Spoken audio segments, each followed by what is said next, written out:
Hey YouTube, what's up? This is Vilgax10 again, and this is part 3 of my Afro Samurai overall thoughts and impressions of the series. Now, if you have not watched the other parts, please go watch that now. And let's get back into this review.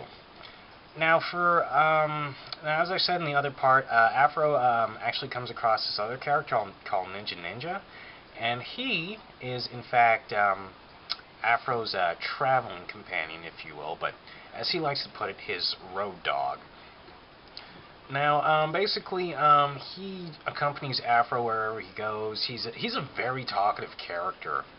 Unlike Afro, he's basically his polar opposite, because Afro does not talk very much. He's a man of very few words, but Ninja, on the other hand, he talks all the time, and he's also voiced by Samuel L. Jackson, just like Afro Samurai is. Basically, he comments about things that have happened to them as they travel, things that will happen or might happen. He foreshadows to a lot of things, and he's a very interesting character in that he's the comic relief of the series, and also he's somewhat mysterious in that he appears and reappears, because he's dressed in kind of like the style of a ninja, so I guess that's to go with his character. Now, later on in the episode, Afro actually is heading on his way to Mount Shumi to actually finally challenge Justice to get, well, not to get the #1 headband, because he doesn't really care about that. He's just out for revenge. And actually, the kind of secondary group of antagonists, if you will, they're called the Empty Seven Clan, and they're these group. It's kind of like this cult group of monks that are also trying to get the #1 headband, but they're not really very strong. They can't really fight. So basically, they use their resources to create an army of robotic ninjas, if you will, to take out Afro, because they know they can't beat him on their own. Because there are these five really old guys. 5 of them look identical, and one of them is just this one big dude that looks really out of place for a group of monks. And yeah, that's pretty interesting that Okazaki kind of threw that in there. And actually, as he's heading up the mountain, there's this one kind of mercenary, if you will. His name is called Shosun, and he's actually trying to get the #2 headband from Afro, because earlier in the episode he heard in the bar what it means to have those headbands. So what happens is he actually follows Afro out of the bar to get the headband, and he is from, I believe he said it was the weapon country, and he has this big ass crossbow that have these metal arrows that are coated with poison, and an attachment that shoots grenades. So again, a mixture of 2 different time periods, modern time and kind of feudal Japan, kind of mixed in together. And I'm really liking it. I really like the series for having that blend in there. It's just so much fun to watch.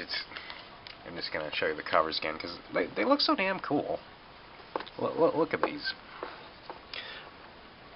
No, getting off track again. So yeah, as I said, that Soshin guy tries to kill Afro and get the headband, but he pretty much dodges all the arrows that are being shot at him, which should not be possible, like I said, because if anybody, like, if you ever seen somebody shoot a crossbow, like, that moves ridiculously fast, and like I said, you gotta throw realism out of this, because, it's not very realistic when it comes to the fights in the show. So, as it goes along further, Afro basically dodges single thing that's being shot at him, and Ninja's kind of just freaking out watching the fight, basically telling Afro, "You can't win. This guy's too strong. He's got arrows and grenades and all that."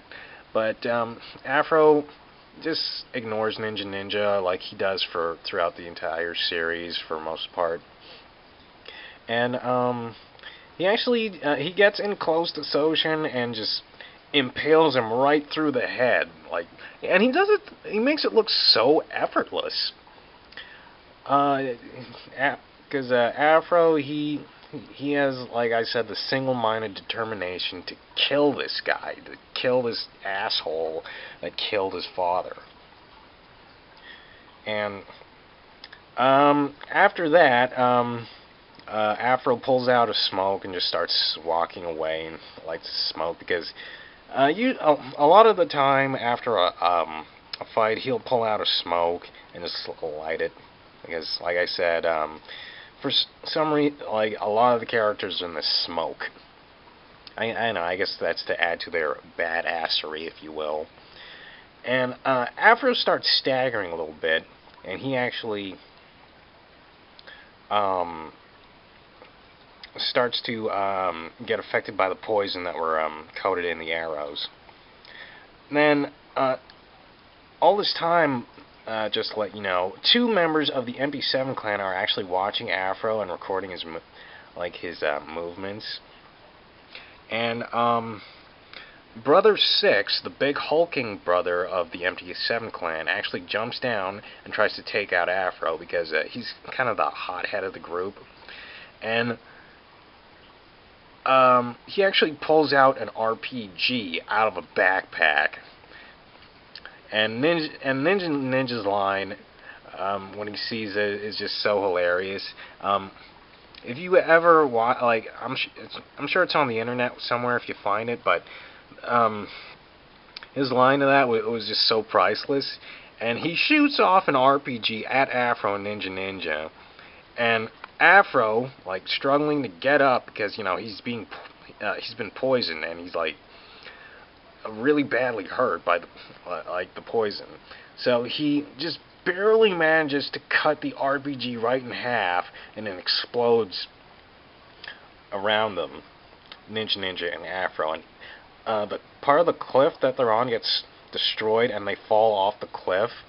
And the episode actually ends with Afro falling down towards a river.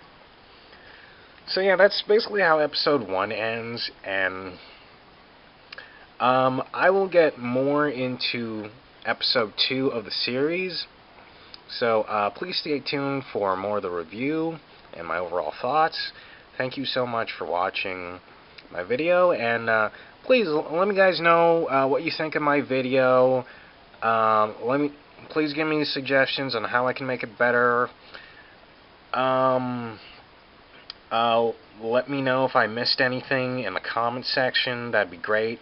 I really appreciate your feedback, and thanks again for watching. Stay tuned for the rest of the review. Thank you very much, everybody.